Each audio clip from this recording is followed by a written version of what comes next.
My name is Tambaera, and this is my story.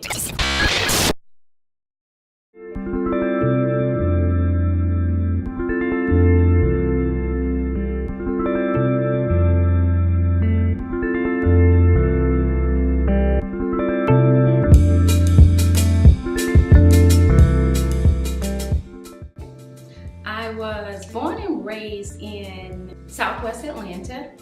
We moved to the Carver Homes projects when I was about 12 years old after my parents had got a divorce. I think one of the most significant moments in my life was I was 12 years old, sitting on the back porch of the apartment, and I remember staring out into the backyard of scattered brown leaves and broken tree limbs that covered the ground. And at 12 years old, I wondered what the world had to offer. Like, it had to be bigger than this. It had to be better than what I was just seeing. There was something inside of me that wanted more of what I was just seeing. But what I didn't know, that the cost of wanting something greater and something bigger.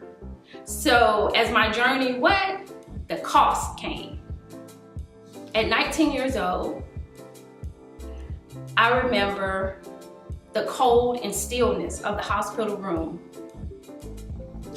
I laid in bed, holding my baby girl in my arms for 3 days. A woman came rushing in. She took one look at me. Running out the room, she said, "Who left the baby in there with her?" The nurses just then, about 2 or 3 nurses came rushing in saying, we didn't know. And they took my baby girl from my arms. I cried, my heart beat fast, and I stared at the woman and I said, I can't do this. I want to keep my baby. The woman leaned in closer and she stared at me and she said, "You've already signed the papers. You don't want to disappoint the family, the adopted family, do you?" I cried even harder, searching for some type of compassion from her. She leaned in a little bit closer to me, and with firmness in her voice, she said, "You will be fine, and so will she." Well, I wasn't fine then, nor afterward, and nor was she. For 13 years, I lived in secrecy with the shame, the guilt, and the self-hatred of relinquishing my child to adoption. I was ashamed more of the judgment of people than I was getting freedom from God.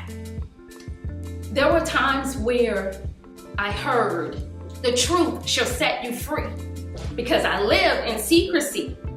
So the first time that I heard it, I wasn't ready to be free. Well, the next time I heard in a dream, "The truth shall set you free." Well, I was ready to be free then because the torment had been so long and so hard that I wanted to be free. I am Tambaera Watkins, and I am the director and founder of Get Above the Tears, Inc., a 501c3 nonprofit organization that's dedicated to reaching and teaching on the impacts of adoption on the community. We are a first responders team to women considering adoptions to know the facts, hear my story, hear other stories through our monthly support group before you make a permanent decision for your life and for the life of your child. At 12 years old, I did not know that that would be my cost. The mission for something bigger and something greater to make an impact in the world. So today, I tell my story in hopes that others like me will be liberated and set free to share their story as well.